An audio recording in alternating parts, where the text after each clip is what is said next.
Moi, je ne me sens pas à la tête, je me sens avec ceux qui font partie de cette association qui est en fait une communauté qui va réunir à la fois des entrepreneurs comme moi, on dit de l'innovation, qui vont réunir aussi des décideurs, des institutions publiques, des grosses entreprises qui d'ailleurs nous financent le Tech Finance Summit Haïti qu'on a la chance de revoir enfin puisque depuis 2019 on n'avait plus finalement réuni toute cette communauté.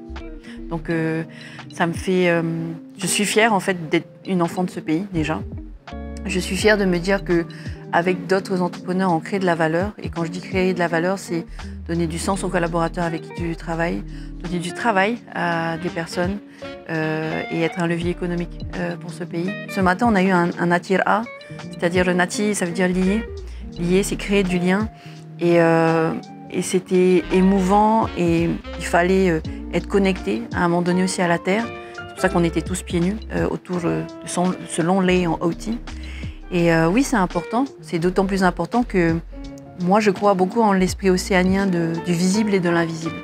C'est-à-dire qu'en fait, autour de nous, il y a ces forces qui sont là, qu'on sent au fond de notre ou quoi, au fond de nos tripes.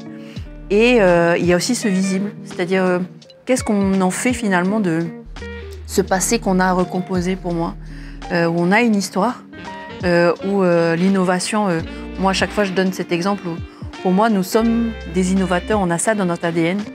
Je compare toujours la conquête que nos ancêtres, nos Tupuna ont fait sur les Va'a, leur Va'a pour venir conquérir les îles du Pacifique, à la conquête de l'espace.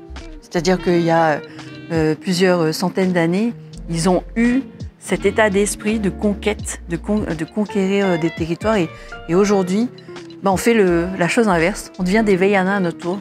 On prend notre Va'a et on sort de notre territoire.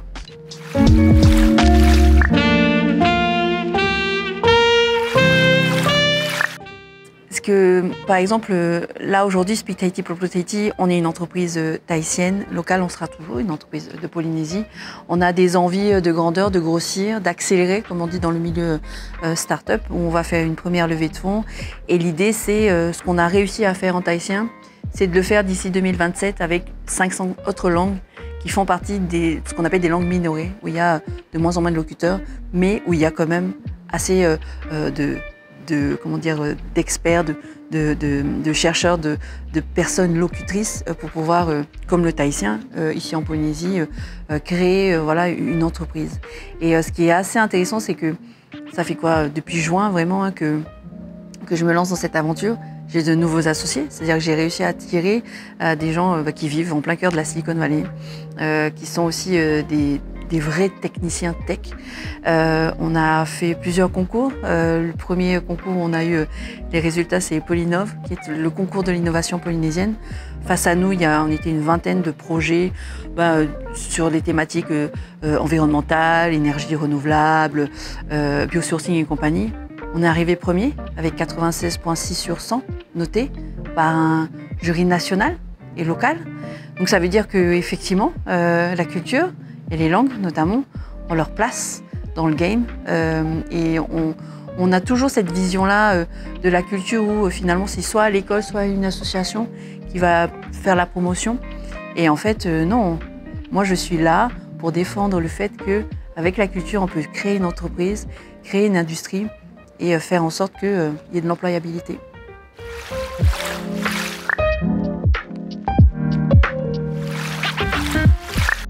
Non, il y a... Oh là là, ça remonte. Aujourd'hui, j'ai 35 ans, j'ai eu mon master à 20 ans, donc il y a 15 ans, non, jamais je pense que j'ai toujours eu cette envie d'entreprendre. Moi, mes premières ventes, c'était au bord de la route, comme dans tous les enfants des quartiers qui vendent les mangues qui sont allés cueillir. Hein. Donc ça, c'est ma première expérience d'entrepreneur. Aujourd'hui, je ne vends plus de mangues. Mais c'est clair que je pense que tout le cheminement de ces 15 dernières années bénéficie aujourd'hui à l'entrepreneur que je suis. J'ai gardé en moi vraiment cette fierté d'être d'ici. J'ai gardé en moi aussi l'esprit communautaire, c'est important. Puis j'ai gardé en moi la gentillesse polynésienne, océanienne. Et c'est absolument pas un défaut. C'est une des plus grandes qualités, je pense, que j'ai.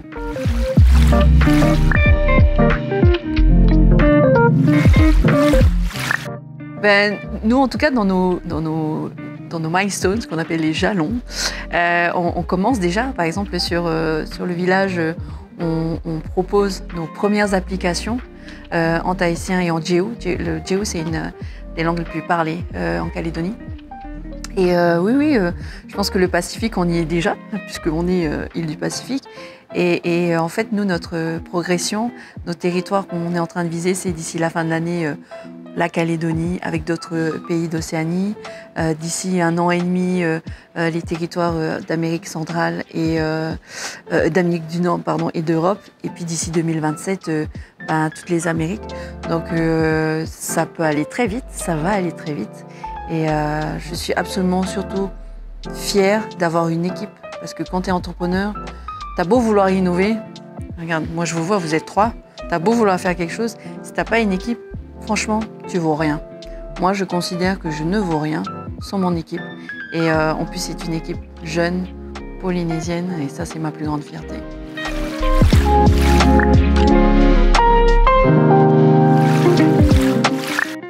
Moi, j'ai envie qu'ils aient faim. J'ai envie que nos entrepreneurs ne soient pas,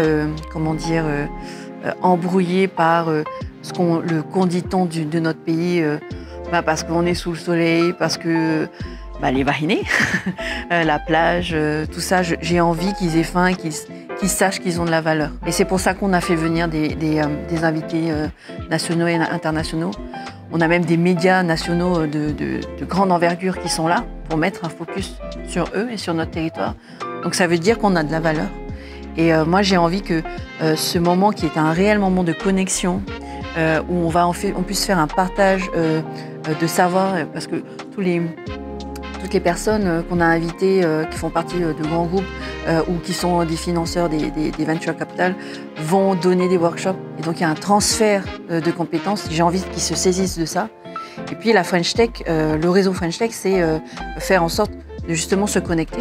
Donc, aujourd'hui, on a mis à disposition, on a créé les conditions pour, et j'ai juste envie de leur dire Tamamate A.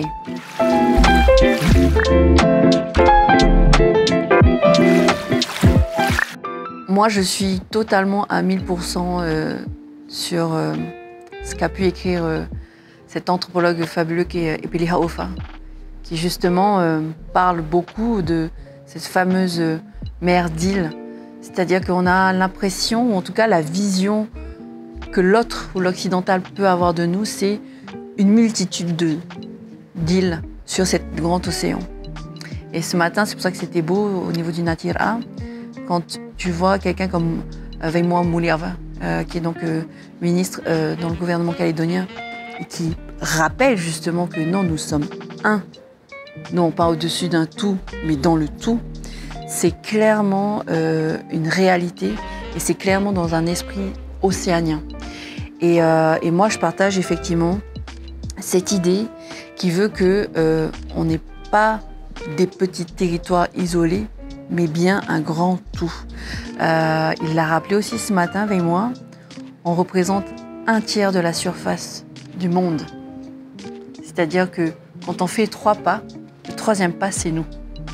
Ça veut dire qu'on a clairement, factuellement, notre place sur cette terre. 1/3, c'est énorme.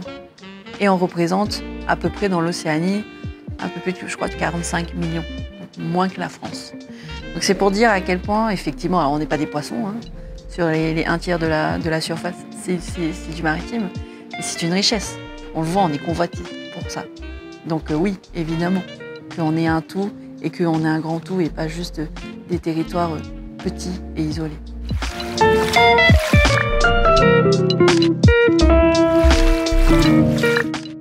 Nous, une des 3 missions qu'on s'est données et fixées pour ce Tech Violence Summit Haiti, c'était d'inspirer la jeunesse polynésienne. C'est d'ailleurs pour ça qu'on est à Punaouia, dans cet hôtel. C'est pas parce que c'est un hôtel et on aime beaucoup cet hôtel, mais non. C'est parce que clairement, on est pas loin de l'Université de la Polynésie, pas loin du CNAM, pas loin de tous ces campus-là qu'il y a autour. Et nous, c'est pour ça que l'événement est gratuit. On a envie, on l'a totalement digitalisé. C'est-à-dire que les gens peuvent regarder en live. Toutes les interventions, ils pourront regarder s'ils n'ont pas vu. Donc moi, j'ai juste envie de leur dire que ouais, il faut avoir confiance en notre pays. Il ne faut jamais douter du fait que même si on est un petit territoire, on a des grandes choses à faire, on a encore une fois de la valeur et qu'il faut beaucoup, beaucoup, beaucoup travailler par contre. Ça n'arrive pas tout seul, heureusement. Et je leur souhaite bonne chance.